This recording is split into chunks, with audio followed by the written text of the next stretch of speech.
What is going on, everyone? Astrologer Eric Rosen here, and welcome to Celestial Conversations from Chaos to Clarity. This is the weekly astrology horoscope where I take a look at the bigger transits that are impacting us as a collective and how we can navigate through them. These times are changing rapidly fast, and so it's like, hold on to your butts, right? Just like Samuel L. Jackson said in Jurassic Park, we're about to see some shit, but just remember that the stuff that comes out, it doesn't mean you have to buy into the fear porn of it. Because what I've noticed, and I'm going to get deeper into this, is that we are mourning an old style of living that's based upon this reptilian limbic system program, gotta struggle, survive, and buy into the beliefs that everyone else is believing in the collective, in order to fit in, that somehow it's trendy to just be aloof from each other and cold and distant and disconnected from our heart. It's Leo season. It's Mercury retrograde in Leo.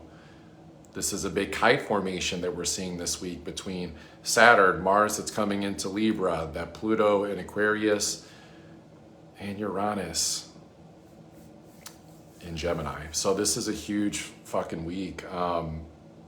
It's another liberation week. It's like get your tickets, you know. It could feel a little wackadoodle, like I know what's gonna happen if I go do these crazy things that my heart's calling me to do. It's gonna be like Willy Wonka, the chocolate factory, and it's like, only if you let it, only if you let your mind take you there. So take that gold ticket, take those ideas, and put out your best creative potential. Honestly, I could end this week's horoscope on just that summary. But I won't, because it's even big, you know, it gets even bigger. We get Jupiter meeting with Venus this week. The two benefics coming together in Cancer. This only happens once, maybe every 12 years, you know, like, so we'll talk about this receptive energy, this very mother nurturing, like renewal energy that can very much like come in. I had someone just give me a spot that they couldn't fill at a retreat. Like, person does retreats all the time and they're highly successful, but one of the participants like, hey, I got a spot, you know, I can't fill it. And I was like, okay, well, I just got to get my flight. And it's like, and then the client booked a session and paid for the flight same day. So it's like, we're in that right now, that window of Venus, Jupiter, and Cancer this week meeting. They're already in their conjunction. So it's like, biggest thing, it's like tune the vibration to something that is more self-assured. It's not passive. We still have to take action and direct the energy, but it's more of this receptive, fertile ground for like the new, like the real new, like the letting go of like the hardships, the pains, the fears of yesteryear. And that's some of it this week. It's like literally like tune into the body. It's hopefully not going to be as erratic because Mars is finally leaving Virgo, that deals a lot with the ailments of the body with the South Node there. But definitely the Saturn-Neptune piece can bring up wanting to avoid that, those fears that are very rooted like in the body and the muscles, but to actually say, hey, fear, like, what's up? You know, you're triggering me right now. This is uncomfortable, but like, go into that and go into it with some more neutrality and acceptance, because that part really helps us get to like more of this relaxed nature in the solar plexus of this just like self-assuredness. Like these, like a lot of what I'm describing is the activations of the gene keys where the planets are at this week. And so it's a great opportunity. It's a great opportunity to drop into greater, you know, awareness. It is really interesting that while we have the two benefics meeting with Jupiter, Venus in Cancer, we also see the two malefics opposing, facing off against each other. So that's Saturn with Neptune in Aries opposing Mars in Libra. Mars is completely opposite of its home, doesn't really like to be in Libra. It's got to like weigh things out, you know, make some judicial decisions. It can't be so headstrong. It's got to be a little bit on the diplomatic side.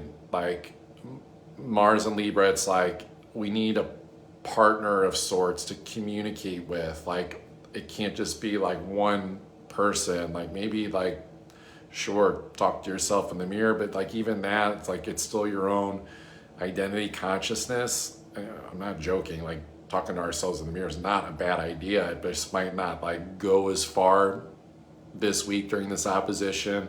So you need a therapist, you need a coach, you need a friend. Like, and the thing is like part of the mirroring exercise of the quality of life and the balance, the peace, the harmony, and the ability to execute plans that are actually dreamlike, like actually like going forth and taking the bait to breaking out of any personal matrix, fear-based systems of societal collective programming, and to get over the fear and actually be a self-starter. It's going to depend who you're interacting with, who are you talking to on the phone and texting. Like, you know, let go of those losers. They're not losers, like they were born that way. They just might be a loser for your reality right now because you're not seeing like eye to eye on things and they don't fit into the plan of things. And it's also not about the perfect version of like the plan that we think that we need to go like a certain way. We need a sounding board. We need people. We need relationships to communicate with, and those dynamics, and be okay that we're not so in our ego that we're allowed to be persuaded by something that can maybe be more effective, more efficient, like open-mindedness, like, hey, did you think about like this idea? There's a lot of opportunity for going like way further by not being so like stuck in the rut of one, the program reality of the ego that would be caught in survival, that thinks that it needs to go this exact way, is a very matrix program belief system anyway. So this is about breaking out of that shit and actually like going in a direction that it actually gets so far removed from conflict of me versus you, of like tug of wars and my beliefs, my opinions, like any of that stuff, or that like